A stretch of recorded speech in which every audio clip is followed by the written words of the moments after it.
24 मार्च 2015 को सुबह 9:27 पर एक विमान मार्सिले एयर ट्रैफिक के संपर्क में आता है।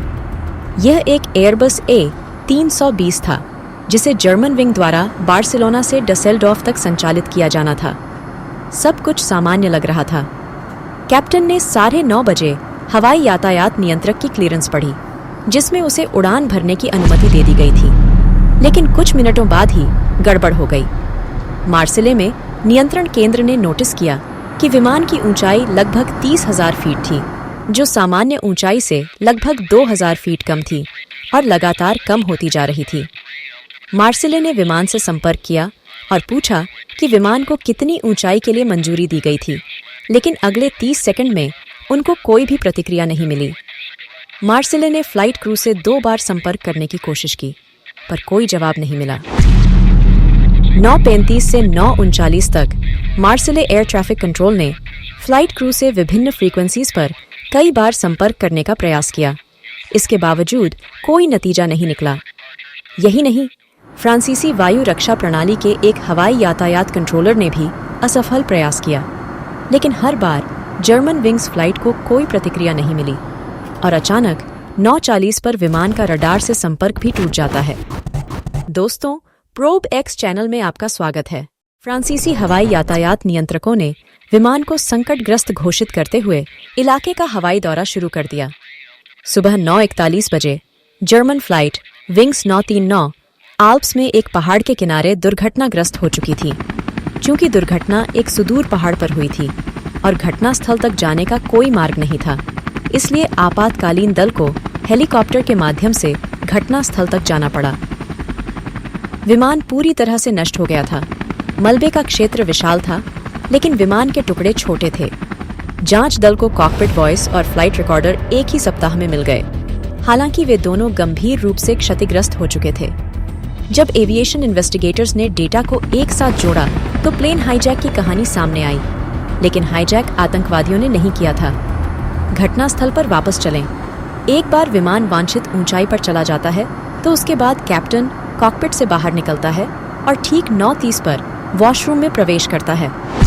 अच्छा, जब वह वॉशरूम में था तब प्लेन और अधिक ऊंचाई की तरफ जाने लगा था, और जब पायलट वॉशरूम से बाहर आता है और कॉकपिट के अंदर जाने के लिए कोशिश करता है तो कैप्टन दंग रह जाता है, क्योंकि कॉकपिट का दरवाज़ा अंदर से बंद था और दरवाज़ा खोलने पर भी उसको सफलता हासिल नहीं हो रही थी। कैप्टन को यह समझने में ज़रा भी देर नहीं लगी कि विमान को पायलट द्वारा हाईजैक हो चुका था। 2001 के बाद विमान उड़ाने वालों को संभावित खतरों से बचाने के लिए कॉकपिट के नियम बदले गए थे। अब कॉकपिट में प्रवेश करने के लिए क्रू मेंबर को कॉकपिट में इंटरकॉम पर कॉल करना होता है और कीपैड पर बटन को प्रेस करना पड़ता है, जिससे कॉकपिट के अंदर मौजूद पायलट को स्थिति का अंदाजा लग सके और डोर को क्रू मेंबर के लिए अनलॉक कर सके। क्रू मेंबर को आपातकालीन कोड भी दिए जाते हैं, जिनका उपयोग वे इमरजेंसी की स्थिति में कॉकपिट में मौजूद चालक दल के साथ कम्युनिकेशन के लिए कर सकते हैं।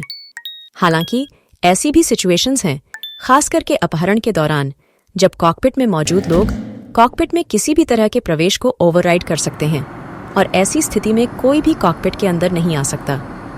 ऐसी परिस्थितियों में पायलट सभी आपात स्थितियों को दरकिनार करते हुए दरवाजे के नियंत्रण के स्विच को अपने हाथों में ले सकते हैं। यह वह मैकेनिज्म है जिसको को पायलट मेन पायलट की गैर मौजूदगी में इस्तेमाल करता है। उन आखिरी दुखद भरे लम्हों में कप्तान, क्रू मेंबर्स और यहां तक कि सभी पैसेंजर्स को एहसास हो चुका था कि उनका प्लेन क्रैश होने जा रहा है, और बड़े खेद की बात है कि उस प्लेन क्रैश में कोई भी न बच सका। 144 यात्रियों, 4 कैबिन क्रू, कप्तान और सह पायलट की मृत्यु हो चुकी थी। यात्रियों में स्कूल की एक पूरी कक्षा भी थी जो स्पेन की क्षेत्रीय यात्रा से लौट रही थी। कप्तान पैट्रिक सोंडेनहाइमर 34 वर्ष के थे और उनके 2 बच्चे भी थे। इनके पास प्लेन उड़ाने के कई हजार घंटों का तजुर्बा भी था।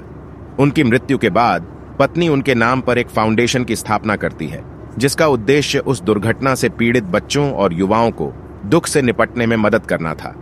दूसरी ओर सह पायलट 27 साल का था।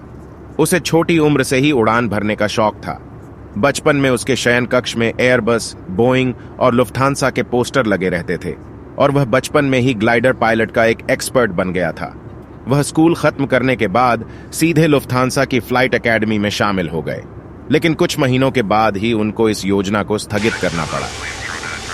वह एक गहरे अवसादग्रस्तता प्रकरण से पीड़ित थे। एक मनोचिकित्सक की देखभाल में महीनों तक अवसाद रोधी दवाओं से उनका कई बार इलाज किया गया। आखिरकार उन्हें एक चिकित्सीय सिफारिश प्राप्त हुई, जिसमें घोषणा की गई कि वह अपनी बीमारी से ठीक होते जा रहे हैं, और कुछ महीनों के बाद उनको छात्र पायलट लाइसेंस और उड़ान भरने के लिए फिटनेस मेडिकल प्रमाण पत्र बहाल कर दिया गया। इस प्रमाण पत्र में यह भी कहा गया, अगर उसे किसी और मनोरोग उपचार की आवश्यकता होगी तो उसे उड़ान भरने से रोक दिया जाएगा। लेकिन उन्होंने अपना प्रशिक्षण तब तक जारी रखा जब तक कि उन्हें किसी समस्या का सामना नहीं करना पड़ा। कुछ समय बाद एरिजोना स्थित लुफ्थांसा संचालित फ्लाइट स्कूल में उड़ान भरने के लिए अमेरिकी संघीय उड्डयन प्रशासन द्वारा आवश्यक दस्तावेज भरते समय उन्होंने कहा कि उनका कभी किसी भी मानसिक विकार के लिए इलाज नहीं हुआ था। यह एक सफेद झूठ था और वह इस झूठ के लिए पकड़ा भी गया। FAA आवेदन पत्र पर किसी भी झूठे दावे का ऐलान करने पर जेल हो सकती है या उड़ान कैरियर का अंत हो सकता है, लेकिन पता नहीं क्यों FAA ने उन्हें दूसरा मौका देने का फैसला लिया। उन्होंने अवसाद की बात स्वीकार की और एरिजोना जाने के लिए मान गए। 2013 में वह लुफ्थांसा के स्वामित्व वाली कम बजट की एयरलाइन जर्मन विंग्स में शामिल हो गए, पर एक साल बाद उनका डिप्रेशन फिर लौट आया। उसको ऐसा प्रतीत होता था कि वह अंधा हो रहा है। प्रति सप्ताह कई बार नेत्र रोग विशेषज्ञों और न्यूरोलॉजिस्ट के पास उसको जाना पड़ा। उसको तारे, प्रभामंडल, प्रकाश की चमक, धारियां और उड़ते हुए कीड़े दिखाई देते थे, लेकिन डॉक्टर द्वारा किए गए स्कैन में कुछ खास पता नहीं चला। उन्हें हाइपोकॉन्ड्रिकल डिसऑर्डर से पीड़ित बताया गया और साथ साथ उनके परिवार में आनुवांशिक मनोविकृति की बात भी सामने निकल कर आई, और अंत में डॉक्टर ने उसे एक मनोरोग क्लिनिक में जाने की सलाह दी। लेकिन उनको इन बातों पर विश्वास नहीं हुआ। इसके बजाय जनवरी 2015 में वह उस मनोचिकित्सक के पास लौट आया जिसने उसकी मदद की थी। उन्होंने उस डॉक्टर से मनोचिकित्सा प्राप्त की और काम जारी रखते हुए भारी अवसाद रोधी दवाएं भी लेता रहा। फरवरी से मार्च तक जिन डॉक्टरों से वह मिले, उन सभी ने उनको डिप्रेशन से पीड़ित बताया। उसके साथ कुछ ठीक नहीं चल रहा था और उसका दिमाग शायद कुछ अलग ही सोच रहा था। यह भी पता चलता है कि दुर्घटना से 4 दिन पहले उन्होंने एयरबस A320 के कॉकपिट दरवाजे की लॉकिंग मैकेनिज्म को समझने के लिए अपने कंप्यूटर की मदद ली।